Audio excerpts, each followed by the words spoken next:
Ibāda, often called worship, is more than just rituals.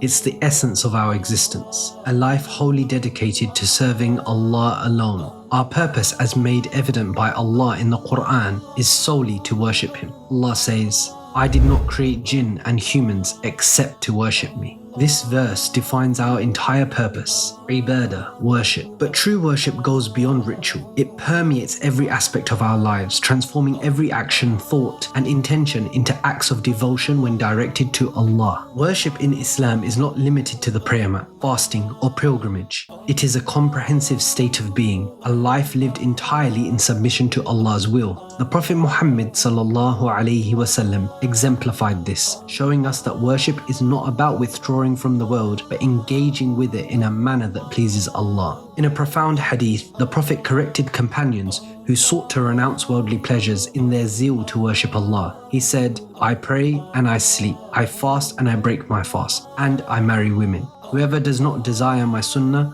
is not part of me." This teaches us that true worship is about balance, engaging in the world according to Allah's guidance while ensuring every action is an act of devotion. Worship is not only about what we do, but also about whom we do it for. True worship is pure and dedicated solely to Allah.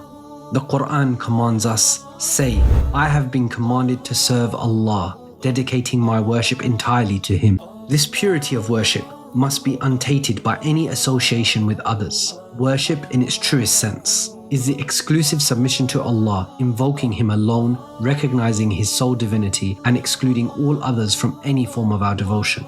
Submission to Allah means accepting Him as the ultimate authority, the only one deserving our obedience. To submit to anything or anyone else in matters that are reserved for Allah is to commit shirk, associating partners with Allah, which is the gravest sin.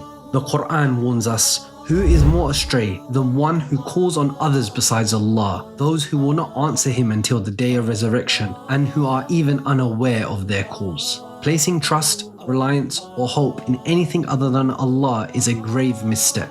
When we invoke others, be it saints, prophets, or any created being, believing they can benefit us or avert harm, we attribute to them powers that belong to Allah alone. This is a severe form of shirk. Invocation, or dua, is a profound act of worship. The Prophet Muhammad ﷺ said, "Dua is the essence of worship."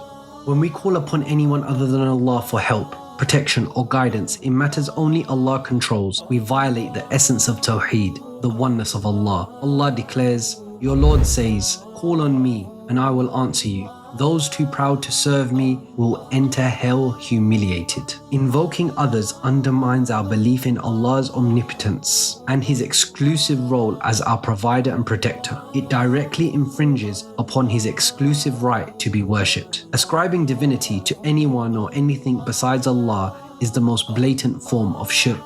The Qur'an emphatically states, "Allah, there is no God but Him, the most excellent names belong to Him." Allah alone possesses divine attributes. Attributing these qualities to others, be they prophets, saints, or objects, elevates them to a status reserved for Allah alone. This is not just a theoretical sin. It can manifest in our beliefs and actions, leading us astray. Worship must be exclusively to Allah, including others in any aspect of our worship, whether by praying to them, invoking their names in rituals, or believing they can intercede on our behalf without Allah's permission, is a form of shirk.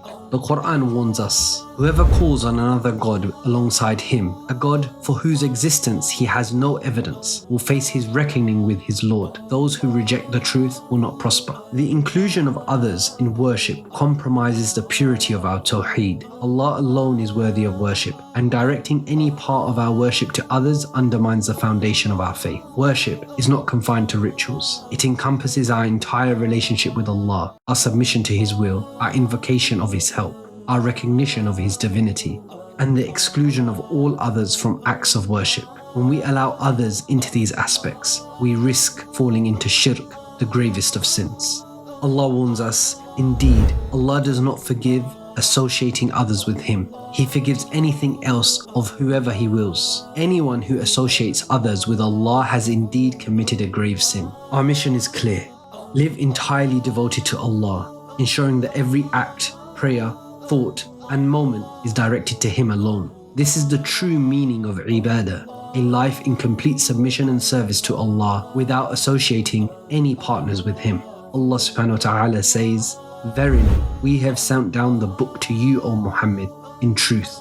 So worship Allah alone by doing religious deeds sincerely for Allah's sake alone." However, we must be aware of shaitan. He may deceive us into thinking that some acts are not acts of worship. We are susceptible to these tricks because we fail to understand what Ibāda is truly. The Qur'an employs various terms that can help us clear up these confusions. Tad'u, you invoke or you call upon.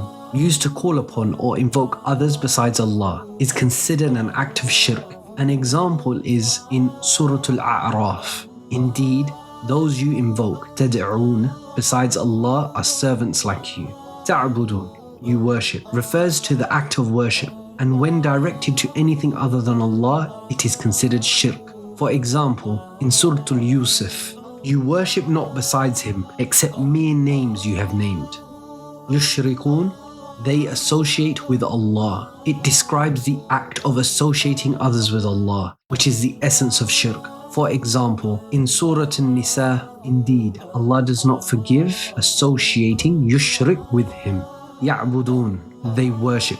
It is used similarly to ta'budu, but in the third person. When referring to worshipping others besides Allah, it denotes shirk. For example, in Surah An-Nisa, they call upon instead of Him none but female deities. They actually call upon none but the rebellious Satan. Dua, supplication or invocation, often used in the context of calling someone in prayer. When this is directed towards someone other than Allah, it is seen as shirk. For example, in Surah Al-Yunus, and do not invoke besides Allah that which neither benefits you nor harms you. For if you did, then indeed you would be of the wrongdoers.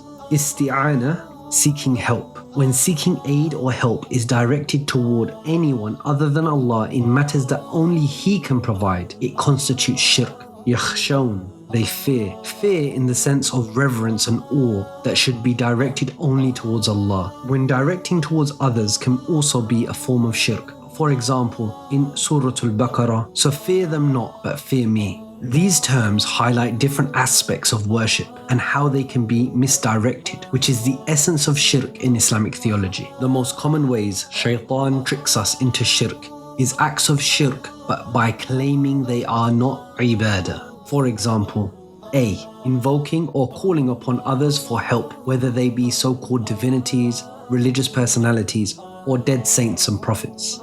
B. Taking intermediaries through istighatha and tawassul. Through this practice, the intermediary is given a claimed divinity or a continuous presence and or closeness to Allah, living or dead, giving rise to a form of worship to that deity or person. The quality of presence even though he is dead. D. Ascribing divinity to beings by giving them qualities and attributes which belong solely to Allah. And E. Associating partners with Allah. The English word worship does not do justice to the Arabic word Ibāda. Those deluded by shaitan may feel that invoking a saint or a prophet does not constitute worship because it is not a sajda or a prostration. However, we have adequately outlined and detailed the extensive nature of Ibāda to avoid these pitfalls. We must remain vigilant, guiding our hearts and minds against the subtle traps of shirk. Our worship must remain pure, directed solely to Allah in submission, invocation, recognition of His divinity, and exclusion of all others. This is the essence of Tawheed, the foundation of our faith, and the path to success